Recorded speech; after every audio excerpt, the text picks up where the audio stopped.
Hello Internet, my name is Multiplier and I have a tutorial for you and it is on mastering.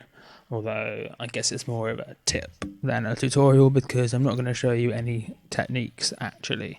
Although what I'm going to tell you is probably one of the most useful things I've figured out to help you get a good master out of your track, and it is using Tractor Pro, and specifically the Tractor Pro 2, because it gives you these really cool, pretty waveforms.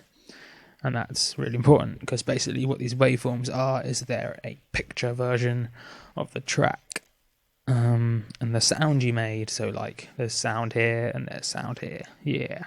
And these colors aren't random and they're not just there to look pretty.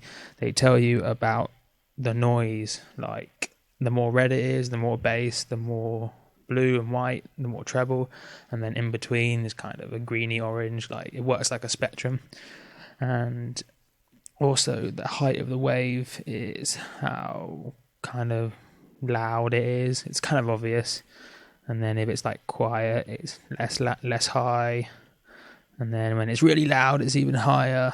And yeah,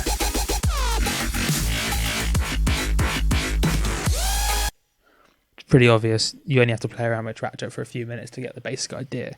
And most importantly, if you use Tractor a lot or even just quite a bit like I do, you start to get a feel for what a track should look like. And that's what I mean, should look like, not just kind of what tracks, like some tracks look like, but what the average track in a specific genre will look like. And I'm talking about details such as like how long the kicks are, like here. Like you see, these are pretty long kicks and they're pretty sustained. It's all those sort of details that you may not have thought about, but when you're DJing, you'll pick up on them. And when you first drag a track in, if you've been using Tractor a lot, you'll be able to tell pretty much straight away what it's like just based on the picture alone. I mean, they're not just pretty pictures, they do actually tell you a lot about the track. Yeah, so how can this help you with mastering? Well, basically, first thing you want to do is actually sit down, drag up a few of your favorite tracks, some of the tracks that you feel best categorize the genre you're making, or the tracks you want to sound like the most, and actually analyze them. To give you an example, like with the kicks here, you'll see that the peak, or the kind of like the amplitude of the wave is peak for the entire time, and that red is the bass. So that's they've basically compressed the fuck out of it so that it's completely flanned, and that gives you that really heavy kick in this particular track. And like over here, for example, you see they've done their kicks differently. They've got kind of like a really short kick, and then you can see the bass has been sidechained because there's been like a kick, and then there's been sidechain compression on this bass, and then it's kind of come in, and then this bass has been kind of limited and compressed and stuff to be maxed out, like to pretty much maximum volume the entire way. And that's really characteristic of this bro step. I mean, I said bass because I know it's bass, it looks like treble, but with this all bro step stuff, there's a lot of mid-range in with the bass as well. So you'll see the kind of the bass plus the mid-range gives you this kind of purpley. So yeah, you just want to have like a really good look at the way, like the details such as here. You can pick out that there's a sidechain compression to kind of leave room for the kick with the bass, and it's things like how you want your kicks to look like over here. And there's also other things such as like in the break, how high do you want the synths and stuff? Well, you only have to like look here, you can see they're this high and all that kind of stuff.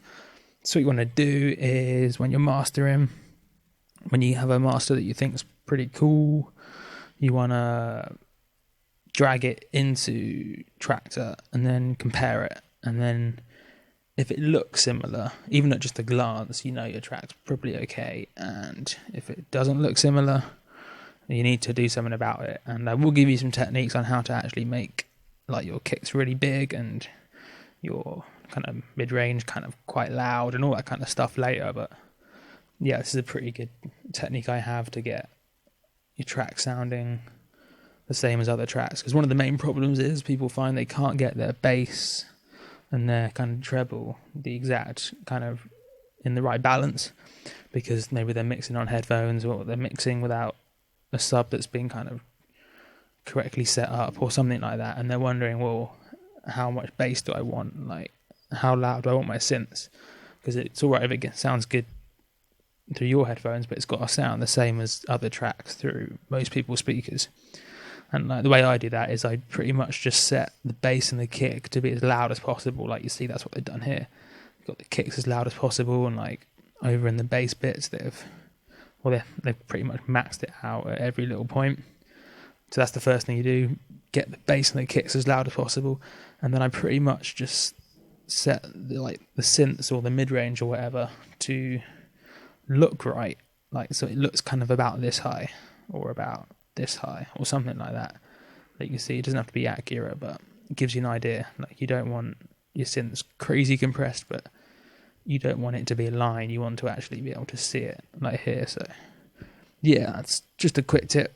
Basically use the waveforms in Tractor. I'm not sure how many other people do it, but fuck it.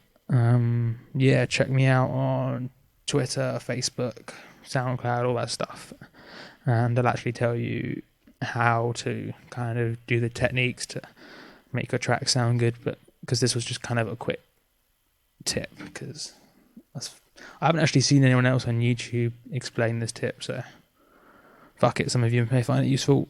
Sweet, see you later.